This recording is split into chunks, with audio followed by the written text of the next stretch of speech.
Prescott throws, crossing, it's caught for the touchdown! It's Tolbert!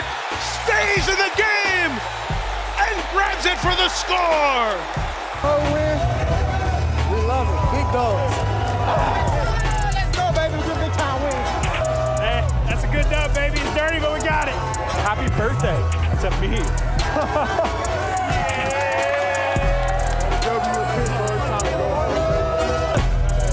Cowboy dub, man. Good dog. They counted us out. I guess they can't count.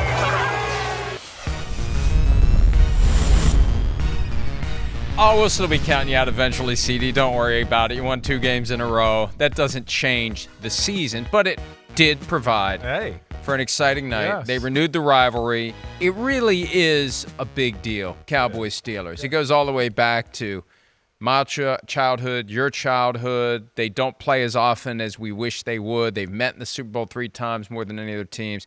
And they made us wait for it. Mother Nature made us wait for it last night. Yes, they did. And they made us wait for the ending. And it wasn't all that long ago that game ended. When I was watching the highlight of the game-winning touchdown, I thought, that really wasn't that long ago. And I was struggling to stay awake. I was sitting there doing the podcast and just 4 hours ago or 5 hours ago sitting here in this building. I felt like the old cartoon where they use tape to keep your eyes open or toothpicks to prop them open. That was a rough effort to stay up to see the Cowboys beat the Steelers. And I have a feeling we're going to hear it next week because Maria Taylor was the only one that took the Cowboys. No doubt. Everybody else was on the Steelers. Good thing for her. Seriously. And look, good for the Cowboys that they won the game. I don't know how you come to that conclusion, though. But it could be that the chariot's starting to turn into a pumpkin a little bit for Justin Fields. Yeah, and, I said last week, and we were talking before the show about how even though our job is to fill the vacuum with analysis and talk and just stuff, decisions will lead to answers that reveal themselves in time. Yeah. And we're probably at the point where Russell Wilson's healthy. They need a spark. And it becomes the obvious thing to do to give Russell Wilson a chance. And a dramatic change from yesterday. Yeah. Because yesterday we would have said, keep riding with Fields. But last night, it's just enough that you can say, you know what, they got the Raiders coming up, and they got 2 primetime games against the Jets and the Giants.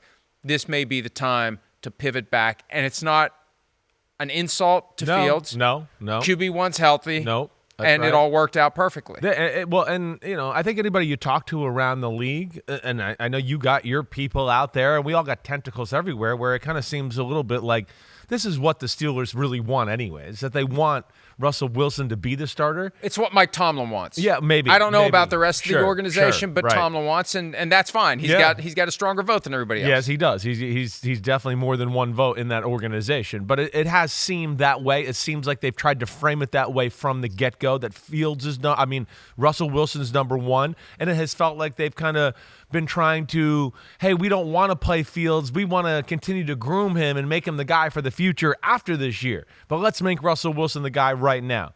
The door's definitely open. It's cracked open last night after that game, for sure.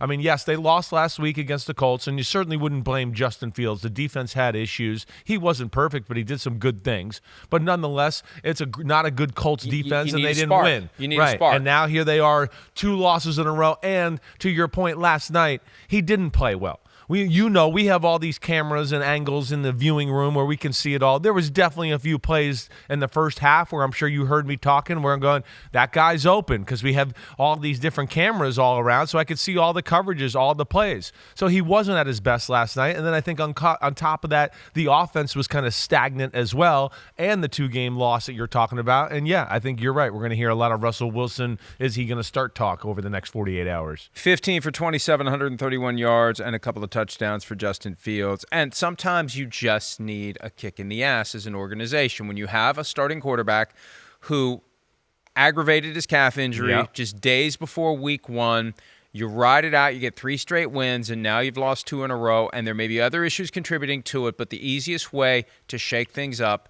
is change quarterbacks. And when you already have a QB1 who ostensibly is still QB1, then you do it.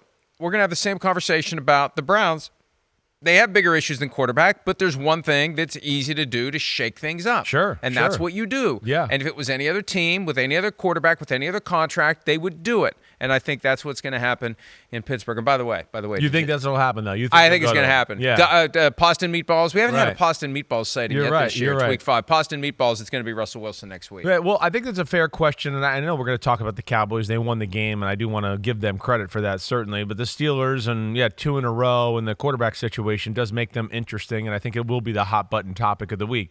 But I think it's fair to ask, too, would the Steelers, to the point of what we're on, and this crossed my mind a little bit, and I think we talked about it last week, is just how good they are overall. They got a little fortunate. Hey, got the Falcons week 1, and didn't play any of their starters. Kirk Cousins' first game back since the Achilles tear. You get the Broncos and Bo Nix week 2. It wasn't real impressive, but it was your style of game, and you won it.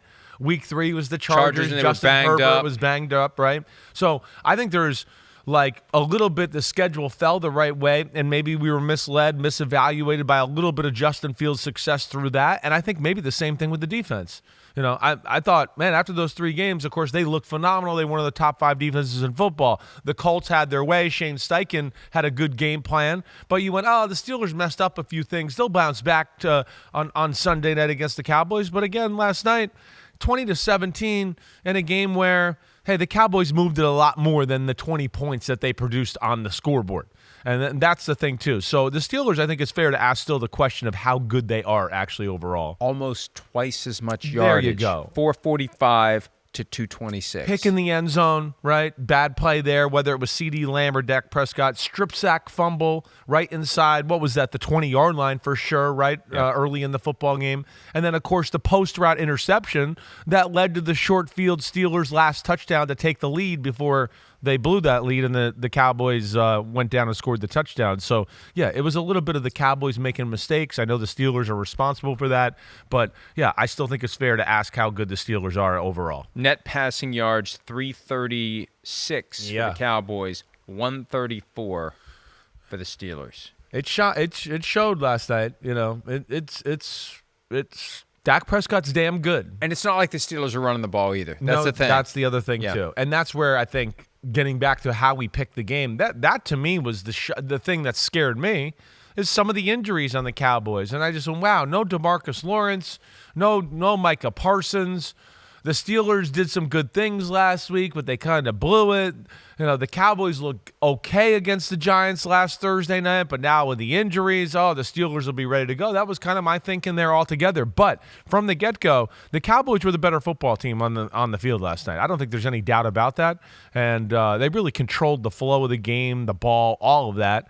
And just, Pittsburgh, it's work for everything, and especially on the offensive side of the ball. You mentioned the Falcons earlier. Yeah. And I have been reminding folks of the point you made back when the season started. We'll see who's different based upon who played their starters in the preseason and who didn't. Yeah. And with the Cowboys, it's slightly different. It's who had their act together contractually and who didn't, because they dealt with the CeeDee Lamb holdout. They dealt with Dak Prescott all the way until the morning of week 1. Yep. They had 2 embarrassing outings at home against the Saints and then against the Ravens. And since then, they've won 2 in a row. Short week, beat the Giants, extra time, beat the Steelers in Pittsburgh. It does give them a lift. And we say this all the time because it's true. Teams get better. Teams get worse. Yeah. Teams never Team stay get the same. exposed. Yes, exactly right. It becomes a point, too, of, hey, do they stay the same? Do they continue to reinvent themselves schematically, right? Does the good teams figure out what they're good and bad at in a hurry and start to build around that? The bad teams are like, I'm not sure what we are yet. Let me see if I can figure it out and all that. And I think that's fair to say. You talk about the Steelers, right? I mean, they wanted an identity on offense. I thought they were capable of maybe doing that with Justin Fields and being a smash mouth running football team and control the clock and play defense that way. But yeah, that has not come to fruition. I thought they would be able to run the ball better with Justin Fields at the quarterback position. So that's been an issue, certainly. But hey, the Cowboys, I give them credit for fighting and coming in there ready to battle last night and really bringing it to the Pittsburgh Steelers. Before we give the Cowboys their bouquet, Yeah. this does fit well here. Good point by Gary. Here's Justin Fields when he was asked about the identity of the Steelers offense. Listen closely to what he had to say. Justin, do you feel like this offense knows what its identity is or has its identity right now, or do you think that's still forming? No, I think we have our identity. What is that identity?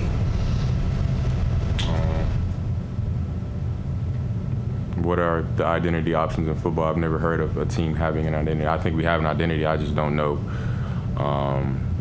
what it is. Like, I never heard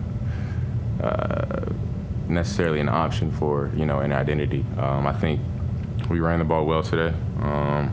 Like I said, I think we just missed shots and, shot ourselves in the foot again. So, I don't think, we're one of those teams looking for identity. I think we know who we are. We're a team that, predicates on, running the football and staying on schedule on first and second down and then executing on third down, but we just didn't, get the job done. I think when you sift through that word salad there, and I love Justin Fields, I think what he's saying is we have an identity that we would like to have. Yeah, right. We just don't have that right now. Right. We know what we want to do. We talk about it. Right. This is who we say we are. Yes. But the games themselves might tell a different story. Yeah, I think that's fair to say. I as he's sitting there talking, I'm going, the team has an identity. It's a defensive football team with an ugly offense. That's what it is right now. But the offense itself does not have an identity. I mean, they're striving to be ball control, physical, run the ball, do all that stuff, but they don't have that. That's Let me ask you this. Let me ask you this. Yeah. How's it going to be any different with Russell Wilson, though? If you can't run the ball, if Najee Harris is 14 for 42 with a 3.0 average. Right. Jalen Warren is out. He had the hamstring in the preseason. He has a knee now. He's far more explosive, far more dynamic than Najee Harris. How in the world do you get the Russell Wilson old school, play great defense, beast mode, and play action pass with a rainbow from Russell Wilson? That's what the Steelers want to do. But if you can't run the ball, you can't do it. No, but I think they're going to hope that Russell Wilson and his ability to throw the football and run the offense that way will open up some of the other stuff that you're talking about.